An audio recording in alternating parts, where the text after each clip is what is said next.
This is your host, Feby Kurnia. Jadi pemateri atau tamu-tamu saya sebelumnya itu mention Ibu Oci. Dan akhirnya udah kita datangkan di Special Leaders POV. Apa kabar Ibu? Baik, alhamdulillah. Wah Ibu Sehat. emang energinya tuh menyalurkan ke semua orang tuh positif sekali. Alhamdulillah. Jadi saya cuma mau bilang untuk membuka acara ini, terima kasih telah lahir Bu. Oh, Masya Allah. Dan terima kasih telah kenal Masya Allah. sama saya dan kru-kru Iswara. Oh, Masya Allah. Karena Ibu sangat kasih feedback luar biasa, bukan hanya untuk Iswara, bukan hanya untuk saya, mungkin Oci sama Ibu sendiri. Oh, Masya Allah. Oke. Nah, Ibu Oci, Ibu Fauzia Zulfitri, SPSI MM PCC. Panjang ya? Panjang. Oke. Kalau saya nggak ngelihat, ini luar biasa sih. Saya saja ngebaca tadi malam kayak, wow karir ibu tuh luar biasa secara sertifikat kredensialnya, terus juga dari educationnya, dari S1 psikologi UI, terus melanjutkan Magister Management Digital Talent Management Telkom University, 20 tahun untuk Human Capital Expert. Siapa sih Bu Oci itu? Saya siapa ya? Kalau di luar dari semua title yang ada, di luar dari semua peran yang ada, saya adalah seseorang yang memang sejak lahir ya, dan itu setelah saya sadari sekarang, saya adalah orang yang memang senang sekali berrelasi dengan orang lain. Kemudian satu hal yang saya juga lihat dari diri saya sejak dulu itu adalah saya selalu bisa membuat orang itu nyaman ngobrol sama saya dari dulu, dari saya kecil sampai SMP, SMA, kemudian kuliah. Terus saya juga adalah orang yang senang sekali kalau lihat orang lain itu juga berhasil, berbahagia, kemudian jadi versi terbaiknya. Nah ternyata itu adalah hal yang menjadikan siapa diri saya hari ini. Oke, benar sih ya. Kalau Ibu tadi bilang Ibu itu nyaman untuk diajak cerita, orang ngobrol sama itu nyaman. Itu saya pernah ngalamin langsung nangis loh. Katanya ada coach saya yang malah yang bilang hati-hati kalau ditepuk-tepuk begini sama ibu gitu katanya. Baru ditepuk aja udah pengen nangis. Karena udah keterserap beban. Kayaknya begitu.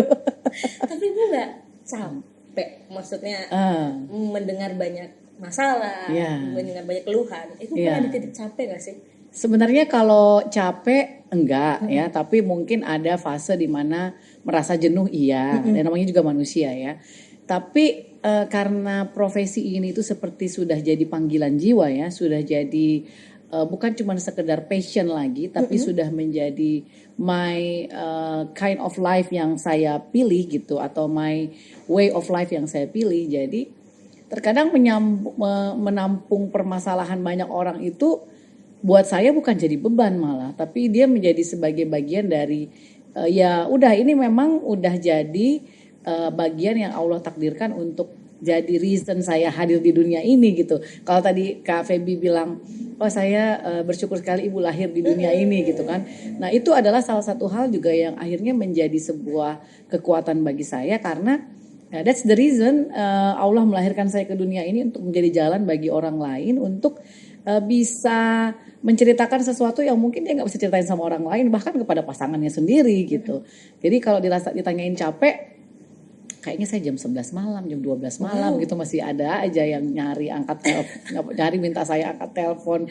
Ibu ini kalau nggak diangkat saya bisa mati gitu. Kan kayak gitu sampai jam 11, jam 12 itu kan kayaknya kalau kita tidak mencintai apa yang kita kerjakan ya mungkin kita akan jadikan dia beban ya. Tapi this is not just a job for me gitu. Karena ada juga orang yang menjadikan ini tuh hanya sekedar sebagai ya ini pekerjaan gitu. Tapi kalau buat saya ini bukan sekedar pekerjaan. This is why Allah choose me to do it gitu. Wow, luar biasa. Dengan pengalaman Ibu yang 20 tahun lebih soal Human Capital Expert dan Leadership Coach, kira-kira gimana fase atau perjalanan Ibu 20 tahun ke belakang akhirnya bisa membentuk Ibu Oci yang sekarang? Oke. Saya selalu bilang begini ya, siapa saya hari ini itu adalah hasil dari keputusan saya kemarin gitu. Jadi apa yang saya dapatkan hari ini itu merupakan sebuah cerminan dari segala sesuatu yang sudah saya pilih sebelum-sebelumnya gitu ya. Nah, kalau kita flashback ke belakang 20 tahun, kalau 20 tahun itu kayaknya saya masih di korporasi. Tapi kalau starting dari usia saya 23 tahun ketika saya baru pertama kali bekerja gitu ya.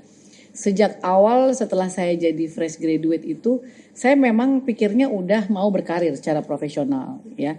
Alasan pertamanya itu alasan finansial, karena ibu saya single mother. Saya memutuskan untuk tidak S2 waktu itu karena S2 juga butuh biaya. Ya, dan saya menyelesaikan sekolah saya juga effortnya luar biasa dari ibu saya ya. Kita sampai harus jual rumah dan lain-lain gitu ya, karena ayah saya itu kan meninggal 1 pekan sebelum saya ujian akhir SMA. Dan ayah saya tidak meninggalkan banyak harta, tapi meninggalkan banyak sekali buku gitu ya. Lebih banyak meninggalkan ilmu daripada meninggalkan harta gitu. Jadi saya berangkat ke Jakarta itu, kemudian kuliah. Tahun pertama ibu saya harus jual rumah supaya saya bisa kuliah gitu. Ibu anak pertama sendiri? Anak kedua, saya anak kedua dari 2 bersaudara, dua-duanya perempuan. Nah, balik ke cerita saya tadi, karena saya itu didesak oleh kebutuhan finansial, maka saya memang fokus kerja waktu itu. Nah, lulus dari psikologi UI itu di kepala saya udah kayak gini. Kayaknya keren banget ya kerja di Sudirman. Ya kayak mbak-mbak SCBD sekarang itulah ya. Zaman itu kayaknya keren banget ya lihat orang-orang kerja di Sudirman, Tamrin. So, di kepala saya waktu itu saya tidak mau dapat pekerjaan di luar dari area itu, di segitiga emas di Jakarta itu, di Kuningan, Sudirman, Tamrin. Jadi pikiran saya, jadi waktu saya lulus itu saya sudah tahu bahwa ini kekuatan pikiran nih. Ini semua yang bisa saya sampai di posisi ini tuh karena kekuatan pikiran. Jadi di pikiran saya itu adalah saya harus kerja di area itu, Sudirman, Kuningan, Tamrin. Pokoknya kalau ada panggilan tempat lain, saya nggak datang gitu. Pulau Gadung, Jababeka gitu, Kerawang saya nggak datang gitu. Tapi kalau panggilannya ada di Sudirman, Kuningan, Tamrin, saya pasti datang. Oh, high class semua ya. Maka sedeterminasi ya gitu. Sampai akhirnya pekerjaan saya memang muter-muter di situ aja. Pekerjaan pertama di Tamrin, pekerjaan kedua di Sudirman, pekerjaan ketiga agak belok sedikit ke Lebak Bulus gitu ya, tapi akhirnya saya balik lagi ke sebelahnya Kokas di Kuningan juga. Habis itu saya balik lagi ke Sudirman, terus ya pokoknya muter-muter aja di situ gitu. Jadi apa yang saya pikirkan itu kejadian gitu di situ. Nah, jadi starting dari karir saya di usia 23 tahun itu saya udah tahu apa yang saya mau. Itu maksud saya Kak Feby. Nah, terus di umur 23 itu saya kerja pertama kali di majalah dan koran Tempo ya. Jadi saya bersyukur sekali masuk di sebuah perusahaan, di sebuah organisasi yang sangat mengedepankan integritas gitu. Jadi dari sejak awal saya udah tahu bahwa kita kalau mau kerja yang benar, yang bagus, yang tahan lama, yang panjang seperti usianya Tempo sampai dengan saat ini, itu adalah karena dilandasi oleh integritas ya. Kemudian saya pindah ke tempat yang kedua. Tempat yang kedua itu usia saya sekitar 24 tahun. Di situ saya dapat sebuah pengalaman yang sangat berharga karena saya baru mulai kerja, terus saya dapat sebuah pelatihan judulnya career planning. Ya, nah di usia yang masih sangat muda, saya itu dikasih pelatihan untuk menetapkan karir saya mau gimana ke depannya. Jadi ini relate banget dengan ditanyain sama Kak Feby karena dari umur 24 tahun itu saya sudah merencanakan usia 40 saya mau ngapain. Nah, jadi di training itu kita diminta untuk bikin apa yang menjadi milestone karirnya kita. Jadi milestone karir saya itu saya nggak bikin bilang saya mau pensiun gitu. Saya malah bikinnya di usia 40 saya pengen punya sebuah lembaga konsultan SDM. Itu umur saya waktu 23 saya tulisnya begitu. Manifestasi di usia 24 tahun. 24 tahun tadi gitu. Nah, terus ketika saya menetapkan itu kan sama trainernya kita itu disampaikan kalau kita bikin goal terlalu besar, itu khawatirnya kitanya yang jadi cemas gitu melihat goal itu gitu ya.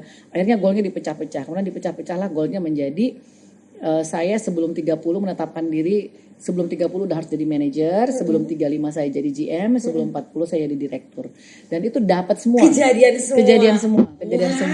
Nah, jadi relate dengan yang ditanyakan seperti apa saya 20-an tahun yang lalu gitu ya. Saya adalah orang yang mendesain hidup saya gitu. Jadi sejak awal tuh saya memang desain hidup saya. Jadi saya bukan orang yang go with the flow gitu ya, tapi saya adalah orang yang mendesain hidup saya. Contohnya tadi kerja mesti di segitiga emas. Kemudian umur 40 saya akan jadi apa gitu kan. Terus abis itu punya anak 4, itu didesain semua. Jadi didesain, jadi nggak mau punya anak 1, nggak mau 2, nggak mau 3, maunya 4, nggak mau lebih dari 4. Itu didesain semua gitu. Sebelum 40 saya udah harus haji gitu. Itu didesain semua. Itu didesain semua. Menikah juga didesain semua, Bu? Menikah didesain. Oke. Jadi desain lagi gitu. Jangan cuma bilang ya Allah tolong kasih saya yang Allah mau, jangan. Iya, harus bergerak juga. Harus desain dan bergerak. Oke, jadi sebenarnya terima kasih karena ikut pelatihan itu dan akhirnya bisa menentukan karir Iya, panjang iya, ke atau depan. milestone 40 Ke tahun depan, ke iya, depannya. iya. Luar biasa. Tapi di dalam karir perjalanan ibu seorang GM, direktur, bahkan coach, momen yang paling memorable di sepanjang karir ibu. Apa ya, sebenarnya banyak sekali titik-titik memorable-nya, tapi yang paling memorable itu sebenarnya ketika saya kerja di Trans Studio ya. Jadi di Trans Studio Theme Park itu kan gini, perjalanannya itu sebelumnya saya kan lama di HR ya. Lama sekali bergerak di HR, mulai dari rekrutmen, talent management, dan HR secara general. Nah, masuk di Trans itu setelah setahun saya jadi manajer HR, GA dan purchasing, saya dipromot kan menjadi GM operation gitu. Nah, ketika saya jadi GM operation itu betul-betul jadi laboratorium saya untuk mempraktekkan semua ilmu saya gitu. Ya, jadi mempraktekkan semua ilmu saya ketika mengelola sumber daya manusia. Nah, jadi sebenarnya yang paling berkesan dalam seluruh perjalanan karir saya ya adalah ketika saya diminta untuk memimpin 900 orang anak muda waktu itu. Itu tahun Terus berapa ya, Bu ya? saya di Trans itu antara tahun 2010 sampai dengan tahun 2013 pertengahan. Jadi kurang lebih sekitar 3,5 tahun saya di sana. Nah, Berarti jadi gen milenial yang baru lulus kuliah. iya, nih. betul. Milenial. Ya, milenial yang baru lulus kuliah, betul.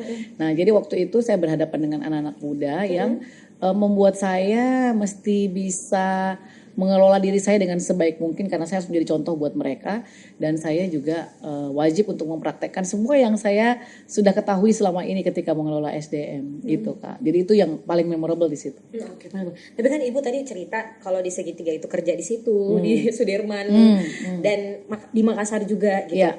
Perbedaan culture, Oke. karyawan di Jakarta sama di Makassar itu gimana ya, Bu? Aku aja yang nggak kerja di sana, tapi kalau lagi jalan ke Jakarta tuh ngerasa, wah ini kota ini kompetitif banget ya. Beda ya, iya, oke. Kayak Tapi ilmu aku di sini nggak ada apa-apanya deh kalau dibawa ke Jakarta. iya, cuman saya khawatirin jadi viral nanti ya. Takutnya nanti teman-teman yang di Makassar nanti merasa diskreditkan gitu. Ya, nah, jadi kalau berdasarkan pengalaman saya ketika pertama kali pindah dari Jakarta ke Makassar itu tahun 2010, saya waktu itu ketika lagi masa orientasi di Jakarta, salah satu atasan saya waktu itu dia bilang begini, Ci, nanti kalau kamu balik ke Makassar ya, jangan kaget ya, jangan kaget melihat kualitas SDM di sana gitu. Kan karena selama ini Bu Oci kan belum pernah kerja di Makassar kan, kuliahnya kerjanya kan di Jakarta, terus langsung ya kan, langsung kerja di Jakarta. Nah, jadi saya terpikir bahwa masa sih gitu ya, masa sih sejauh itu gitu gapnya antara teman-teman yang ada di Jakarta dengan yang ada di Makassar dari kualitas SDM-nya gitu. Nah, saya penasaran. Tapi benar ketika saya kembali ke sini, wah saya tuh kaget luar biasa. Saya itu ibaratnya ya Kak, kayak mundur 7 tahun dari karir saya. Ketika berhadapan dengan teman-teman yang ada di bawah manajemennya kami waktu itu. Jadi apa yang saya lakukan yang terjadi itu ya memang saya harus bisa menerima ya keadaan itu, karena nggak mungkin juga saya sok-sokan langsung mau ngatur mereka harus mengikuti standar yang saya harapkan. Tapi pada kenyataannya sih memang kita masih ada gap Kak, masih ada gap. Bahkan sampai sekarang pun juga kalau saya lihat teman-teman lulusan dari Indonesia Timur dari Makassar ini juga karena saya banyak berdialog juga dengan teman-teman akademisi ya ketika mereka mempersiapkan lulusan-lulusannya, mereka harus mempersiapkan diri seperti apa. Kemudian saya juga punya banyak pengalaman ketika baik di Trans maupun di Bosowa waktu itu, ataupun ketika saya juga sekarang ini menjadi konsultan. Yang terjadi ketika saya mewawancara itu memang kok kayak gini ya gitu ya, dan berarti itu, Ibu menurunkan standar? Akhirnya menurunkan standar. Jadi ketika saya di Trans itu jadinya karena ya memang seperti mundur 7 tahun, jadinya saya nurunin standar. Betul. Karena saya nggak mau stres sendirian, nggak bisa karena dari sisi kompetensi, kemudian working attitude-nya mereka, cara kerjanya mereka itu juga memang jauh banget lah ya. Nah, jadi apa yang terjadi?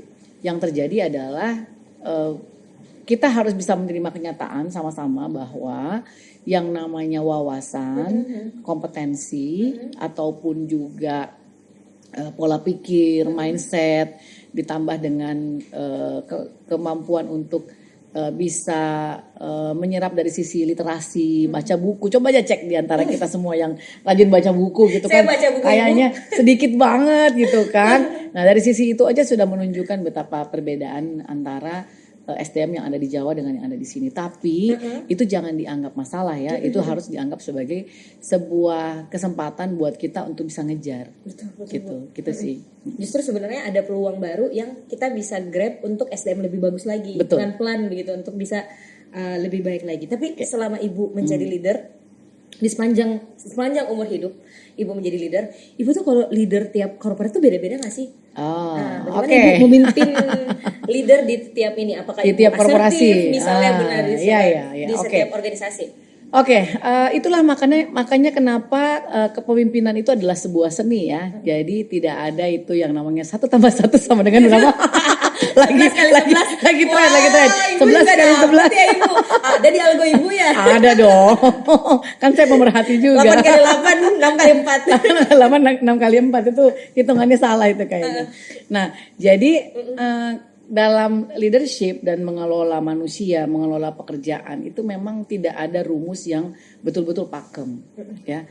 Yang terjadi adalah kita betul-betul mesti melihat apa situasi yang sedang terjadi di organisasi tersebut, kemudian apa yang menjadi budaya di organisasi tersebut, apa yang boleh, apa yang nggak boleh, kemudian bagaimana caranya kita bisa mengintegrasikan antara apa yang menjadi pemahamannya kita, apa yang sudah jadi kemampuannya kita untuk disesuaikan di organisasi tersebut.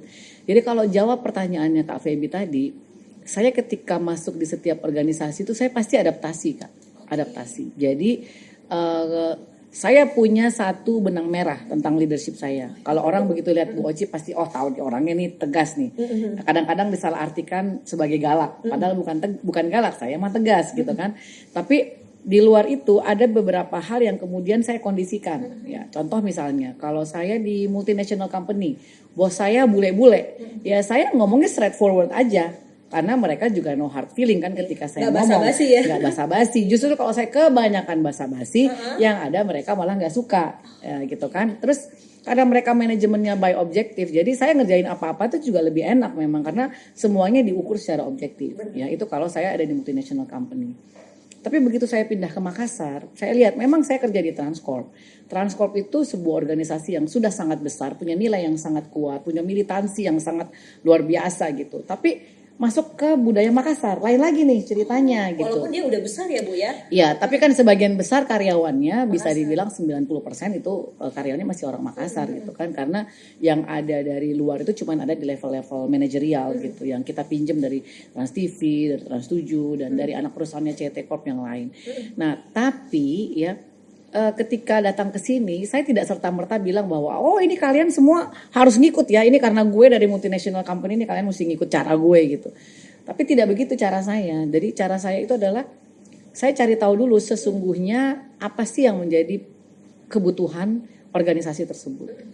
Apa yang terjadi di dalam, apa yang menjadi budayanya trans, apa yang menjadi budaya kolektifnya orang di Sulawesi Selatan, terutama di Makassar, ya kan?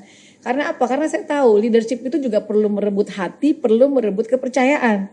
Kalau saya tiba-tiba datang dengan soknya gitu bahwa bilang, I am better than you, all of you gitu, yang terjadi malah orang bisa musuhin saya gitu. Nah, jadi ketika masuk di dalam satu organisasi, saya itu pasti beradaptasi, mencoba untuk melihat mana-mana saja yang memang sudah menjadi budaya yang baik di situ. Kemudian saya berusaha untuk membangun trust, karena orang trust dia pasti ngikut gitu ya. Segalak-galaknya Bu Oci, sebibir-bibir siletnya Bu Oci waktu di Trans, mereka tuh semua nurut sama saya gitu.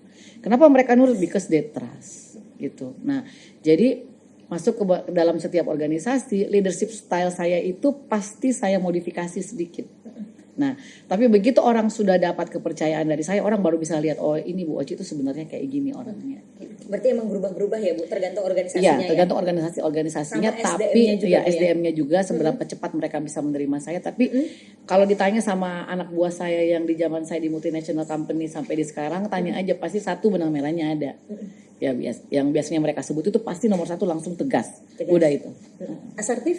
Asertif dong. Orang tegas itu udah pasti asertif. Oke. Nah, sebenarnya ini adalah bridging ke buku kedua Ibu yang di-launching di tahun lalu, Bu ya. Iya, bulan Mei tahun lalu. Leader. Iya, oke. Iya, oke. Ibu, kenapa akhirnya memilih asertif ini? Ya kayaknya kita harus menegaskan kalau leader itu harus asertif. Oke. Sebenarnya pencetus pertama itu datang dari seorang teman saya ya. Jadi teman saya itu bilang begini, Mbak, lo tuh orangnya asertif banget. Lo mending jadiin buku deh, katanya gitu ya. Karena gue jarang nemu orang yang bisa ngomong secara asertif, ngomongnya tegas gitu, tapi nggak ada orang yang marah gitu kan gitu, nggak ada orang yang tersinggung gitu. Jadi kayaknya lo harus nulis buku. Namanya Mas Teddy ya. Jadi saya terima kasih sekali juga sama Mas Teddy yang udah betul-betul luar biasa mendorong saya untuk nulis buku yang kedua. Tapi kenapa asertif itu penting ya? Asertif itu penting sekali karena itu part of our strategic communication sebagai seorang leader ya. Apa yang saya maksud dengan strategic communication? Karena gini, leader itu bisa dibilang 80% pekerjaan itu adalah ngomong. Iya lagi. Iya kan? Yang ngasih direction. Iya kan? Nah, mimpin meeting, ngasih direction, briefing timnya, Iya. evaluasi, feedback. Terus sharing session, brainstorming. Ya ngomong aja kan kerjanya kan leader itu kan. Nah kebayang nggak kalau dia pelintat-pelintut gitu? Kebayang nggak kalau si leader itu ngomong asbun aja gitu? Atau nggak waras? Kebayang nggak kalau dia ngomongnya agak-agak toksik gitu kan? Atau dia ngomongnya muter-muter nyalahin orang gitu kan? Nah jadi kenapa kita membutuhkan assertiveness? Karena asertif itu lugas, clear, nggak banyak lemak-lemaknya, ya bicara apa adanya, speak by data, kemudian tidak bawa-bawa perasaan, nggak bawa asumsi, nggak bawa opini gitu. Nggak baper enak, sebenarnya. Kan enak kan kalau ngomong kayak gitu dibanding kita bertemu dengan orang yang dia ngomongnya muter-muter. Nah orang poinnya apa sih gitu. Atau ketika kita ngomong sama leader yang sama sekali nggak enakan, sampai akhirnya anak buahnya bingung, ini bapak mau nyeramahin, ngomong apa, mau negur saya, atau dia mau mendongeng, kan begitu ya. Atau ada leader juga yang memilih untuk ya udah deh, terserah anak buah gue mau gimana, gue pasif aja gitu. Kan orang pasif nggak menyelesaikan masalah. Nah maka saya mau mengajak semua leader lewat buku saya ya. Simpelnya nih, kalau Anda mau lebih awet muda gitu ya. Daripada marah-marah ya. Daripada marah-marah melulu gitu kan. Kalau Anda pengen jadi leader yang lebih berdampak, kemudian jadi leader yang bisa diterima gitu. Menjadi leader yang kalimatnya itu didengarkan. Bukan cuman anak buahnya dengerin tapi gak dikerjain. Membuat anak buah respect sama kita. Maka latihlah diri Anda menjadi asertif gitu. Karena asertif itu betul-betul enak banget sebenarnya. Aku bisa bilang enggak sama orang. Saya bisa bilang kamu salah. Saya bisa juga bilang kamu sudah tidak cocok lagi untuk bekerja dengan saya. Tapi orangnya nggak tersinggung, orangnya nggak marah, orangnya malah bisa terima karena kita objektif. Kan enak. Saya bisa mencat orang tanpa harus nanti ntar malam saya nggak bisa tidur, nggak bisa nelen makanan saya. Enggak. Saya bicara asertif aja karena apa? Karena memang saya harus pecat orang itu. Gitu. Kalau orang asertif tuh enak Kak, nggak ada yang dia sembunyikan. Dia suka, dia bilang suka, dia nggak suka, dia bilang nggak suka, dia tidak setuju, dia akan bilang dia nggak setuju. Karena emang bicara apa adanya dan data driven ya? Iya data driven, nggak ada yang kita bawa asumsi pribadi, nggak ada. Nggak ada. Tapi asertif bisa dibawa ke personal nggak sih? Bisa banget. Saya bisa bilang sama teman-teman saya gini, contoh ya, saya punya teman-teman yang selalu bilang, oh Oci lu sibuk banget gitu kan, lu susah banget diajak ketemu, sama-sama di Makassar tapi nggak pernah bisa ketemu, gitu kan. Kalau kita nggak enakan kan kita bilang, ya udah ayo mi pade kita ketemu kan gitu kan. Kalau kita nggak enakan kan. Nah tapi karena saya asertif, saya bilang begini, saya itu akan memilih untuk bertemu kalau saya memang pengen ketemu sama kamu. Wow, sangat to the point. Menyakitkan nggak? Enggak kan sebenarnya menyakitkan. Cuman mungkin karena udah tahu Ibu asertif. Iya, jadi kan gini, saya akan menyempatkan untuk bertemu kalau saya ada waktu untuk bertemu dengan kamu. Tapi kalau pertemuan itu memang kamu butuh banget dari saya akan sempatkan untuk ketemu kalau kamu memang butuh banget. Tapi kalau kita cuman hanya mau cerita-cerita sesuatu yang mungkin tidak begitu banyak manfaatnya, apalagi kalau kita cuma mau gibah-gibah doang, mending gua nggak pergi. Gitu saya ngomongnya, salah nggak? Itu jujur sih.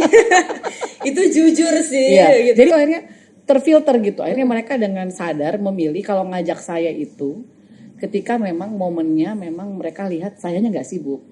Atau ketika saya bilang sama mereka begini, don't worry ya, kalian tuh semua tetap teman saya. Saya akan cari kamu kalau sayanya ada waktu. Karena percuma saya ada sama kamu tapi saya cuma bisa 15 menit misalnya, atau 20 menit misalnya, kita nggak punya Jadi nggak live quality. update dong. Iya, Bener, nggak bener panjang. gitu. Nah, wow, jadi emang asertif ternyata bisa buat leader, bisa juga buat personal. Bisa buat personal. Saya juga pakai asertif itu ke suami saya. Seperti apa Ya, itu? contoh misalnya. Saya akan bilang sama suami saya begini, Papa kalau ngasih tahu apa-apa ke aku itu nadanya nggak usah kenceng, karena kalau nadanya kenceng aku pasti defensif. Dibanding saya bilang mungkin sama Pak, kenapa Ki? Kita tidak tahukah saya ini kayak begini orangnya? Itu kan malah mancing keributan kan? Iya. Tapi kalau saya sampaikan secara objektif bahwa kalau dia nada suaranya tinggi, saya defensif, kan dia ngerti kan? Oke. Gitu. Jadi bisa diterapkan akhirnya ya di Ya, semua ke lini. anak-anak juga saya bisa bilang bahwa mama butuh waktu ya 1 jam aja mama mau tidur, kalau boleh jangan diganggu ya gitu. Emang didesain ya? Iya kan Sebenarnya dikasih tahu didesain, kan bener, dikasih nanti tahu. kalau mama tidak cukup istirahat nanti mama cranky. Jadi saya ngomong begitu ke mereka. Jadi mereka juga tahu, oh kalau mamaku lagi tidur jangan diketok-ketok, ntar mama cranky. Dibanding saya misalnya silent treatment ke anak-anak saya, atau saya tidak menjelaskan apa sebabnya gitu. Justru dengan begitu mereka jadi lebih tahu, oh mamaku ini Lagi lebih enak diajak ngomong yang apa adanya aja gitu Kak. Berarti kalau di keluarganya Bu Oci ya, semua anak-anak curhat ya berarti ya Bu? Iya, Kan biasanya terbiasa. ada yang Mereka- bilang, nggak berani kasih tahu orang tua nanti Iya. dimarahin lagi gini. Iya. Kalau sama anak-anak saya malah bilang begini sama anak-anak saya. You know what? Kalau kamu ngomong sama sesama teman kamu, itu berarti kamu sama-sama eksperimen. Karena mereka nggak pernah jadi remaja. Tapi kalau kamu ngomong sama mama, mama ini sudah pernah jadi remaja, udah pernah bohongin orang tua, udah pernah melakukan banyak sekali kesalahan. Jadi kamu ngapain tanya sama temenmu? Mendingan kamu tanya sama mama. Semua triknya mama udah tahu. Semua waktu udah fasenya udah mama lewati. Udah dilewatin. Jadi anak-anak saya juga semua sangat asertif. Jadi kalau mereka juga bilang, Mama tolong jangan ganggu aku ya. Mamanya nggak ganggu. Oh anaknya gitu ya. Iya. Mama tolong jangan ganggu aku. Atau gitu. kami juga ada kesepakatan, Mama jangan cek handphone aku. Jadi saya nggak pernah cek handphone anak saya. Oke. Nggak pernah. Berarti emang ada kesepakatan di Ada kesepakatan rumah ya. dan kita sepakati. Bahkan ya aku ngeliat story Boci ya di rumahnya anaknya yang di Bandung itu dibikinkan notesnya semua. Iya. Jangan lupa masak, jangan lupa ini. Segitunya ibunya Segitu didesainnya sama ibunya ya, luar biasa. Masya Allah. Tapi sepanjang karir ibu, saya penasaran satu keputusan besar yang ibu ambil dan itu ternyata mempengaruhi hidup ibu di sekarang. Satu keputusan. Pesan besar ya sepanjang karir saya. Oke, pindah ke Makassar. Ya, decide untuk pindah ke Makassar. Jadi waktu saya tahun 2009 itu kan posisi saya sudah senior manager ya di salah satu multinational company di Jakarta. Gaji saya udah lumayan banget. Ya, udah Di umur di tahun lumayan. itu Di loh. di umur segitu tuh udah sangat-sangat luar biasa lah ya gaji saya waktu itu. Terus karena kami mau memutuskan untuk pindah ke kota yang lebih kecil dengan harapan supaya punya kualitas hidup yang lebih baik dengan anak-anak. Jadi saya decide untuk meninggalkan itu semua. Nah, dan decide meninggalkan itu semua begitu balik ke Makassar, diterima sama Trans Studio. Trans itu bilang sama saya, Bu, ini gajinya Ibu cuma sepertiga dari gaji Ibu sebelumnya gitu. Jadi it's a very big decision sebenarnya karena saya udah mau dipromosi ke posisi yang lebih tinggi. Posisi saya itu bagus banget. Saya persis di bawah managing director ya. Jadi Yang di Jakarta, ya, Bu, ya? dan saya itu matrix report itu hanya ke bos saya yang di Indonesia sama satu lagi bos saya di Italia waktu itu. Jadi karir saya bagus banget sebenarnya. Bahkan ada beberapa perusahaan-perusahaan lain itu juga nawarin saya itu udah jadi di posisi VP ya waktu itu. Tapi kami punya sebuah keputusan yang saya sepakati bersama suami saya untuk mencari kualitas hidup yang lebih baik. Jadi secara legowo saya lepaskan itu semua. Sudah tidak jadi Mbak Sudirman lagi gitu kan. Udah nggak lihat SCBD. Iya, terus balik ke Makassar sampai saya ditanyain sama managing director saya waktu itu Ibu Ira namanya. Dia sampai bilang begini, lo mau nyari apa sih di Makassar gitu. Bahkan ketika saya mau pindah ke Makassar pun juga ditahan. Lo Apa sih yang kurang dari gue gitu. Sampai begitu pertanyaan bos saya ke saya. Tapi saya bilang, I'm not looking for money and position anymore gitu. Bukan itu lagi yang saya cari. I'm looking for something else. Dan ternyata itu adalah keputusan yang sangat-sangat saya syukuri. Karena justru ketika saya pindah ke Makassar, banyak sekali opportunity yang terbuka. Dan saya bahkan masih bisa tetap bolak-balik Jakarta sampai sekarang kan. Dan tidak kehilangan network saya sama sekali, tidak kehilangan positioning saya sama sekali di Jakarta. Enggak, malah teman-teman saya malah sangat-sangat appreciate gitu melihat pertumbuhan bisnisnya Insight yang eksponensial ya dari 2016 sampai dengan sekarang. Bahkan banyak teman-teman saya yang dari Jakarta mau belajar dari saya. Itu kan menurut saya itu sebuah satu hal yang memang betul-betul saya syukuri lah. Karena kalau ibu nggak ke Makassar kita nggak ketemu di sini ya. Oh iyalah, saya mungkin tetap jadi mbak-mbak SCBD dengan kemacetan Jakarta ya.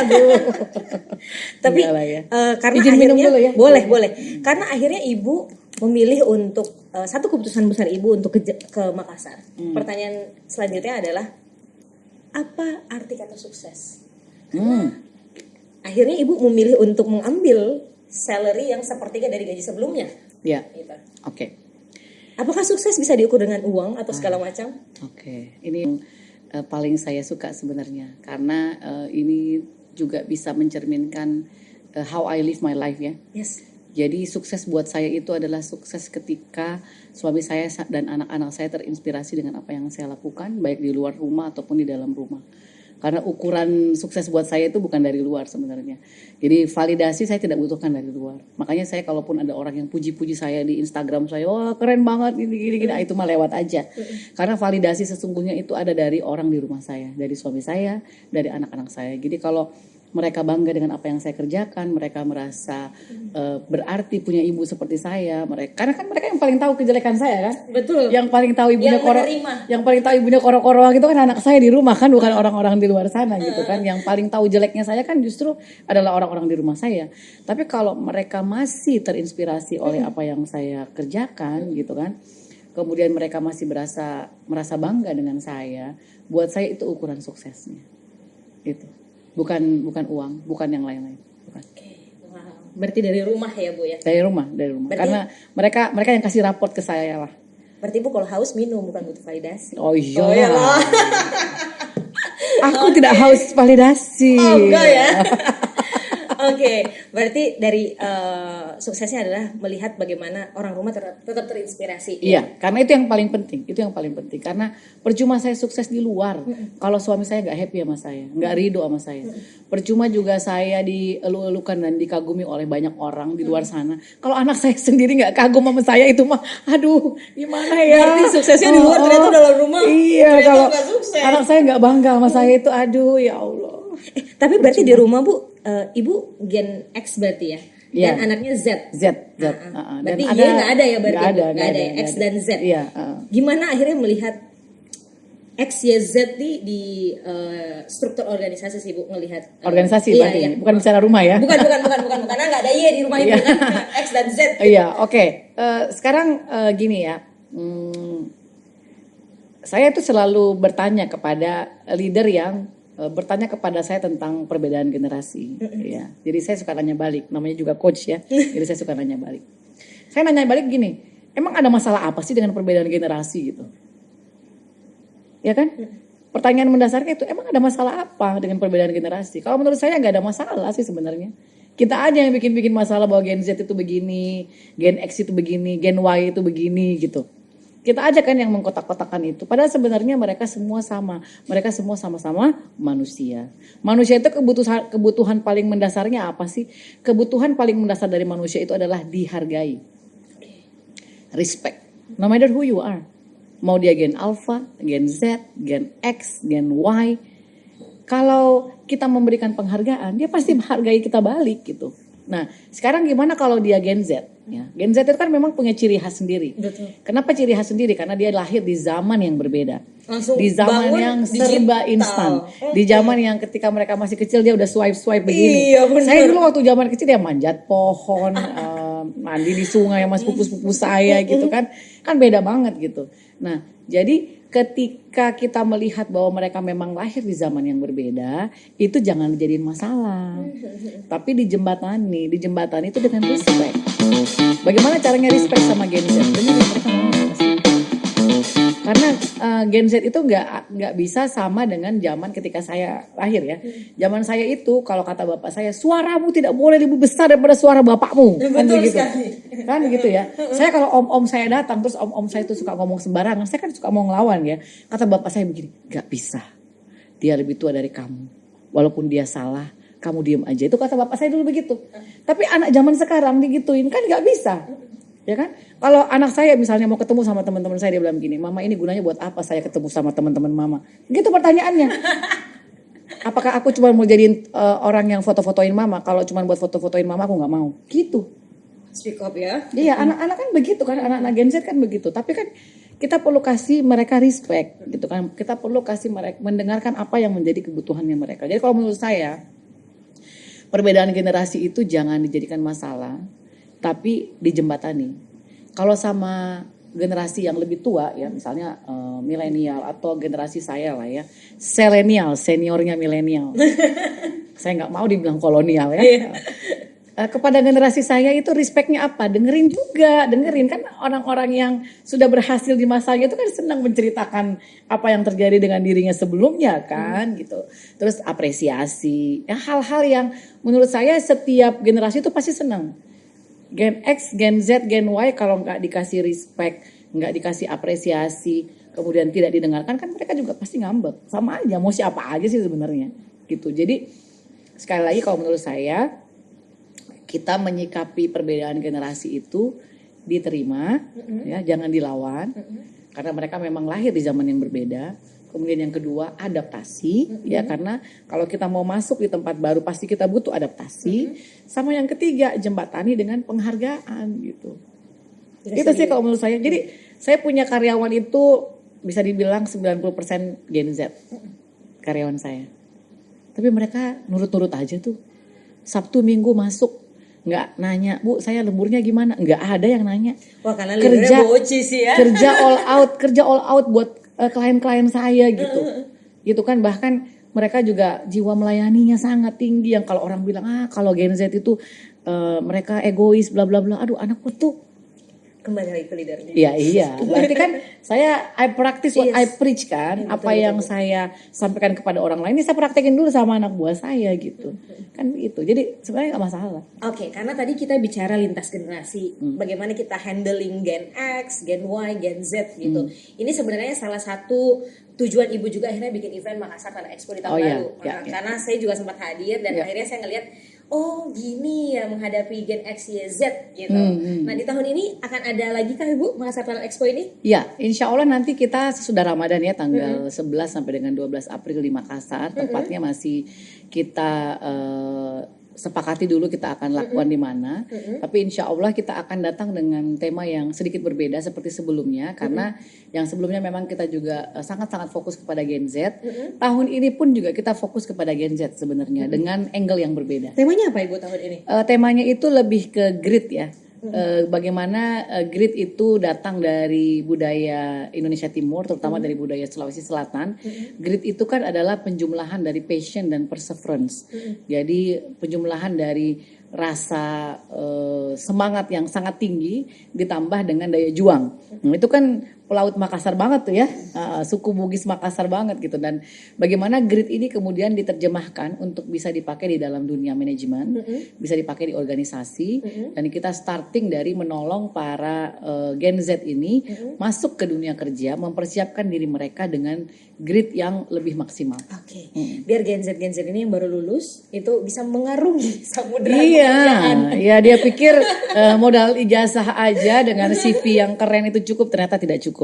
Karena ya mereka harus punya itu tadi, passion dan perseverance. Punya rasa cinta yang sangat besar dengan apa yang akan dia kerjakan, dan dia juga punya daya juang yang sangat tinggi. Harus dong, hadir sama sih. nenek moyang kita Sulawesi Selatan gitu kan. Harus hadir sih sahabat suara. Jadi jangan lupa 11-12 April. Info selengkapnya boleh cek di Insight atau Instagramnya Boci atau Instagramnya Suara ya. Ada Instagramnya MTE juga. MTE juga. Ada Instagramnya Makassar Talent Expo. Boleh dikasih tahu. Ya, karena Suara jadi media partner lagi kan. Oh iya dong. Wajib. Gak bisa enggak. Tapi penasaran, udah adakah Bu yang boleh di-spill yang hadir? Oh, Tamunya? yang nanti, oke, nanti Ibu Oci hadir insya Allah, pasti? saya akan hadir sebagai salah satu pembicara. Kemudian nanti kita akan ada beberapa pembicara utama juga dari Jakarta. Salah satunya itu adalah mentor saya juga ya. Siapa tuh? Saya harus datang. Iya, karena dia mentor saya loh Iya, ya. mentornya Ibu Oci loh Jadi ini. mentor saya yang sangat-sangat membantu saya untuk masuk ke dunia digital leadership. Beliau namanya Bapak Risman Adnan. Saat ini saat ini beliau masih menjadi salah satu Chief Technology di sebuah national company yang cukup besar di Indonesia. Bukan cuma besar di Jakarta, besar di Indonesia. Dan beliau nanti insya Allah akan hadir.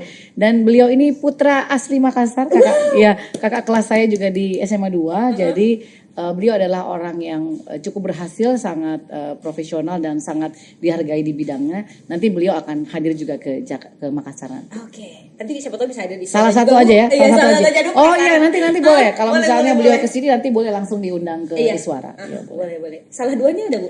Salah duanya ada lagi kalau untuk pembicara yang kapasitasnya sudah internasional, ada juga salah satu mentor saya, kalau saya boleh menyebut beliau sebagai mentor saya. Beliau ini ahli di bidang keuangan, namanya Pak Herwan. Nanti kalau teman-teman mau lihat beliau siapa, silakan cek LinkedIn ya. Iya. Jadi beliau juga nanti insya Allah akan hadir di Makassar Luar Talent Expo. biasa. Kok saya merinding lihat semua pembicaranya dan narasumnya luar biasa. Jadi kayaknya sayang banget kalau dilewatkan. Sayang banget. Karena sayang ini banget. human capital berarti ya. Ya, lebih ke pengembangan kapasitas, pengembangan kompetensi, sehingga bagaimana teman-teman itu bisa punya daya saing, masuk ke dunia kerja, dan siap untuk mengarungi profesionalisme dengan maksimal. Ya, belajar dari yang sudah. Belajar dari yang sudah terbukti. Betul. Jangan belajar dari ChatGPT ya. Iya. Boleh aja dari ChatGPT, asal jangan dipercaya semuanya. Iya. Terima kasih banyak, Bu. Sama-sama. Kita udah ngobrol 1 jam loh ini. Oh, Masya Allah, saya pikir mau ngomong 3 jam sama saya. Terlalu lama. Terlalu banyak nanti ilmunya nanti pas Makassar Talent Expo ya. Oke, Kita ngobrol baik, sama baik, Ibu juga. baik, siap. Terakhir Ibu, apa yang ingin disampaikan kepada seluruh sahabat suara yang mungkin baru mau menjadi leader atau sekarang mungkin lagi di posisi leadernya? Oke, kita tidak akan bisa memimpin orang lain sebelum kita mampu untuk memimpin diri kita sendiri. Dan itu memang benar, berdasarkan pengalaman saya selama ini. Jangan pernah harap kita bisa menaklukkan dunia. Kalau naklukin diri sendiri aja kita nggak bisa gitu ya. Jadi bagaimana caranya kita bisa memimpin diri sendiri? Kita cuma perlu melakukan 2 hal yang kelihatannya gampang tapi dia tidak mudah. Yaitu menjaga komitmen dan konsisten. Dan komitmen sama konsistensi ini kalau dijumlahkan dia artinya adalah disiplin. Jangan harap bisa mengubah dunia kalau bangun paginya masih telat ya. Kemudian jangan harap juga kita bisa membawa perubahan yang besar kalau kita sendiri tidak mau mengubah diri kita secara besar-besaran. Jadi kalau Anda mau jadi pemimpin yang berdampak, silahkan cari tahu dulu seperti apa Anda ingin mengubah diri Anda, kemudian seperti apa Anda ingin membawa dampak untuk dunia ini. Karena paling penting itu adalah meninggalkan legacy ya, karena at the end of the day kita kan akan meninggalkan dunia ini. Dan saya ingat sekali pesannya ibu saya, almarhum ibu saya ya. Beliau bilang, you will die the way you live. Kita akan meninggalkan dunia ini sebagaimana kita menghabiskan hidup kita. Jadi as a leader, bagaimana Anda bisa membawa dampak yang berarti untuk orang lain, bukan cuma diingat di dunia ini saja, tapi diingat ketika Anda sudah tidak ada lagi di dunia ini. Demikian dari saya, Kakak. Speechless, nggak bisa ngomong. Terima kasih, episode ini paling daging, Luar paling keren. biasa. Sampai ketemu di Masya Makassar Allah. Talent Expo. Terima kasih. Jangan sampai ketinggalan. Yes. Ikut ke Makassar Talent Talent Expo. Expo 2020. Be there or be behind.